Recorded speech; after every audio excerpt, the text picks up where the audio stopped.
God says in Isaiah, he's speaking to his people, he's speaking to you, speaking to me. In the shadow of his hand he hid me. He made me into his polished arrow. Wow. And he concealed me in his quiver. He hid me in his quiver. He made my mouth like a sharp sword. Polished in this text means chosen, separated, set apart from others, cleansed, made bright. And it speaks of Jesus, and it speaks of you and me. And he said, this is my people. I want you to know that you have been in my quiver. I have made you, polished you, I've been getting you ready, and you're hidden in there. But do you know what the people said back when God said that? They said, yeah, but for what? What good's it done us? All the polishing, all the, what we've been through, all the refining, making us into this sharp, for what? We feel like we've worked for you, we've followed you for what? Don't seem to have anything to show for it. And this is how they replied to God. But they said, okay, if you say, keep trusting, we will. But here they are, coming back to God. Now, we wouldn't say anything like that, would we, to God? Like, what have I done? And what's happened? And I've prayed and nothing's happened. And here they are, complaining that they've been hidden away and that they haven't fulfilled the purpose for which God's called them. And you see, when we're hidden in his quiver, it can feel like you're rejected or abandoned by God, or am I too young? Am I too old? Am I too unqualified? And have I sinned? And why doesn't God want to use me? And all the rest of it. But you're there hidden for a reason. Yeah, it's for your protection. Because when God is ready to fire you out, you have to be ready. Yeah. You have to be ready. You have to be sharp to hit the mark for which God created you in the first place. And why did he make you? Why did he create you?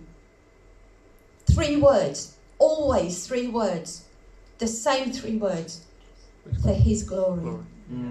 You were made for... Did you get it right? Well done. For his glory. Wow. He's polished you for his glory. He's made you. He's got a significant, still today, otherwise you wouldn't be here, he'd say, task finished, come and live with me. A reason for you being here today. And he's saying, listen, it's not fulfilled yet. It's not finished. You're in my quiver. And he sends you out, and he might go and get the arrow back, put you back in there for a season, get you back out again. And that's good. But you're not rejected, you're not forsaken for any reason. He's just hiding you there. If you feel like, what is the purpose? My whole Christian life, I thought I didn't even gone to church, but what for? Well, you're about to find out, guys. Because why I bothered to send off for this and buy this was because when Hannah asked me if I'd come whenever it was, I saw a clear picture back then, and this is what I saw.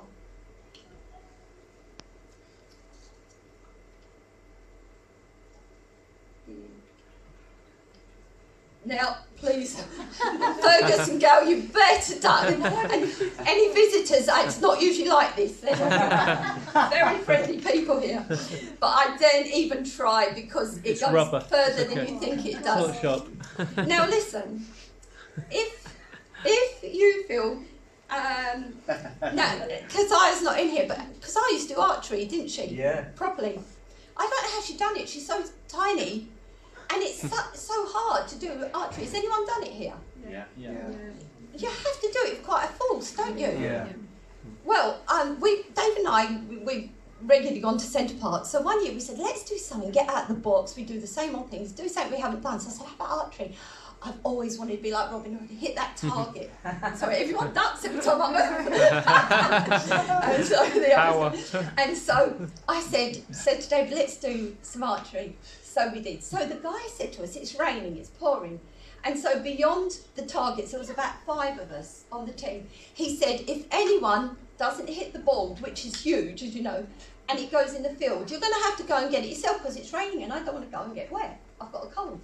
So we're like, I thought, well, it won't be me, I'll just be bullseye, So anyway, so he shows us how to do it, and then I'm like this. So the arrows are going, and I'm like this. I can't put it back. It's so hard. And I'm not got the strongest wrist and things in the world anyway. So the guy, he was like, what's your problem? I said, I just can't put it back. So he had to come, put his hand on mine and put it back. And so he said, you aimed it though. I aimed it. And of course, guess where it went? In the wet field. So he did it again. He said, you've got to start doing it yourself. So I did it again. It's embarrassing to say the first few went in the field. The only person on the whole team whose arrows were going in the field, I was getting really upset. So I said to God, David, I'm not going until I get a bullseye because I'm not going to go and say I can't hit the target. So he came and he gave me some extra tuition, which was also embarrassing. And I pulled it back. And I pulled it back. But the tension, I thought, can't go any further. And then it was back further. And the tension. And my arm was shaking. And I have to say, my fingers and my hand hurt for the next 24 hours and the whole next day. But do you know, I shot it and I got the bullseye. Wow. I wasn't going to go till I got it, mind. And the only one that didn't go in the field. And I'm like, yes. And I jumped. You know what I'm like? Yeah. And he said, I don't think I've ever seen someone so ecstatic at scoring a target since I've been here. That's how he said, all posh. I've never seen anybody that ecstatic. I was jumping around. He's like, I've done it. But are you getting ready? Is God getting ready to use you? Oh, yes.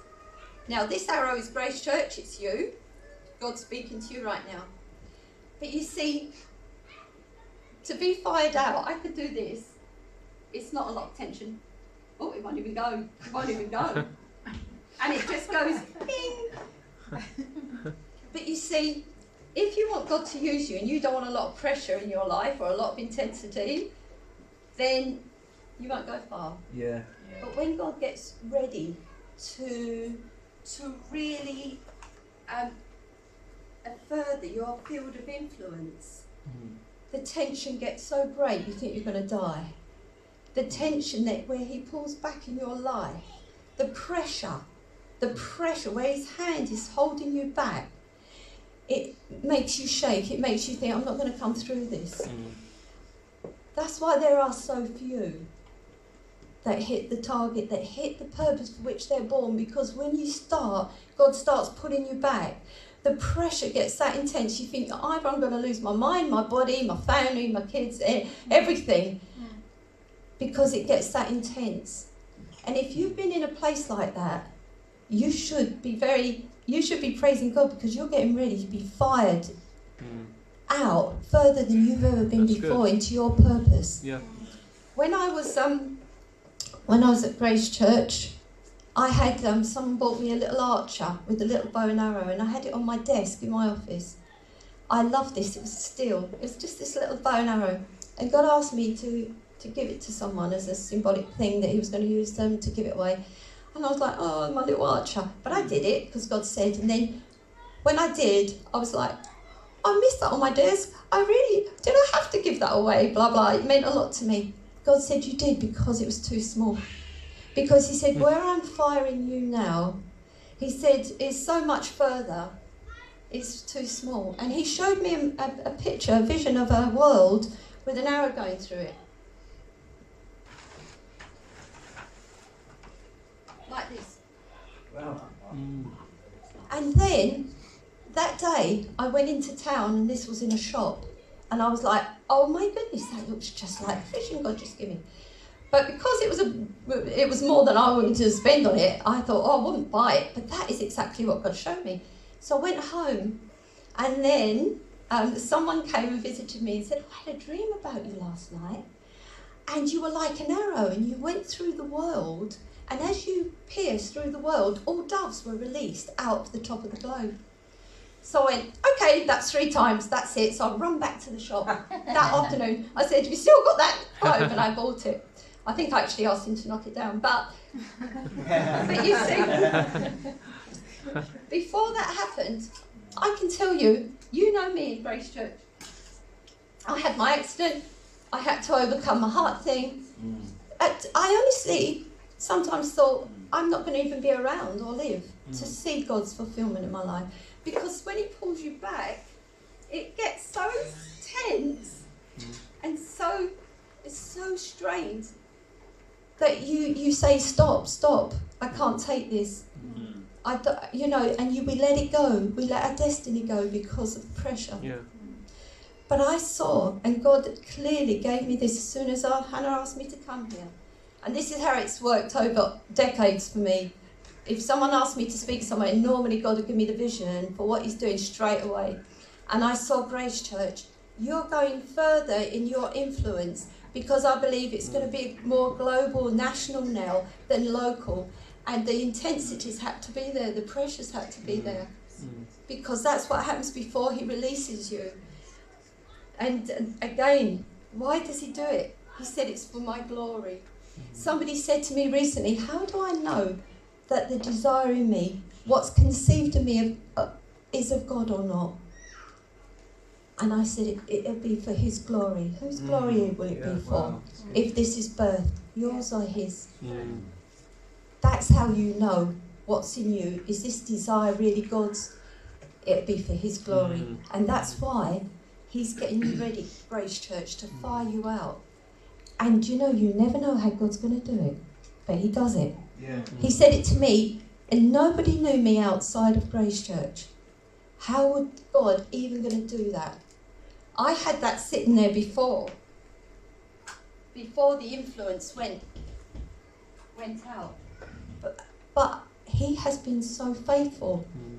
And he's brought it about that now we're in contact with people all over the world on an almost daily basis. And I just couldn't see that when he gave that to me. I honestly couldn't see how he would do it. And you might think, how is he going to take Grace Church in Dunfermline and send us out nationally or globally? Because God can, because God's God. Yeah. And we're just the work of his hands, and it'll be for his glory. That's true. You're here today for his glory. You're not here for yourselves. I know you're not. You won't be here. And his glory is going to shoot out from here. The church, the bigger church, not the local church, needs Grace Church because it's a worshipping church. We need you to be out there. We're, Luke and I, we've been shot out, and we've been trying to get a place to settle for this church plant. But I don't think our stronghold's going to be, our strongest point is going to be worship. It's probably more prophetic, maybe. But Grace Church is out there. Even the prophets followed the worshippers. That was interesting in the end. Wow. And so he's getting ready to release you into a whole new dimension and sphere, Grace Church. Believe me. I'm not here to make you feel good. I'm here to just bring God's word. I saw this so clearly. And, when you step out, this is what happens. When you step out for God and say yes to him, it feels like all hell's come against you. That's because it probably has. And the resistance can be so great, and you have stuff going on that you never saw coming. But, it's only the resistance from the arrow. And, when that goes through the air, that arrow, it has to defy the resistance, doesn't it? Yeah. That's why God has to pull it back so strong, because if you can withstand that adversity and that pressure and that tension when you're in his bow, it will cut through all the resistance and what the enemy sends against you, and it'll just cut through. Do you know, I would love to show our favourite clip of the arrow in Robin Hood, the fiery arrow. Yeah. I love it. It's on my prayer book that I wrote. Steve did. I said, can I have a fiery arrow? And he designed one. But the other thing is, in Elisha, he said, Elisha the prophet, the king said, and it's what we're facing in the world. It's all this is what God's been giving to me before the news of Ukraine even broke out. But Elisha said, the king said, look, we've got armies coming against us. What do we do, O prophet? And the prophet was dying. He couldn't really do anything apart from give advice. So he said, open the window and shoot the arrow of the Lord's deliverance. And I'm really getting scared, I'm going to do something. And, That's cool. and so the king shot it out. And it went over into the enemy's camp, just like when I sang and it landed in the enemy's camp. And Elisha said, great. But then what did the king do? He stopped. I think he only did, I don't even know if he did any more. I couldn't see it there. And the prophet shouted, "The arrow of the Lord's deliverance," and the king shot it. And he said, "What have you done? You stopped striking." He said, "You have to keep striking it into the enemy's camp. Then you would have had 100% victory. Wow. You would have destroyed the lot of them that you stopped." And you know, the problem is, we pray once, we sing once, and we shoot an arrow in the camp, and the enemy's like, "Oh, they're coming after us." But then they're watching and no more arrows come. So they're like, they've given up. You have to keep shooting. You have to keep singing. You have to keep praying. You have to keep believing in God and believing in his prophets. And you have to keep shooting those arrows of the Lord's deliverance. It's not enough to do one and think, well, God's not answering my prayer. Or even two. He said to the king, if you'd have just kept shooting them arrows out the window, he didn't even have to go and fight. He said, you have had 100%. You would have destroyed the enemy. So keep worshipping, keep praising, keep singing, keep praying, whatever God's asked, and keep shooting those arrows.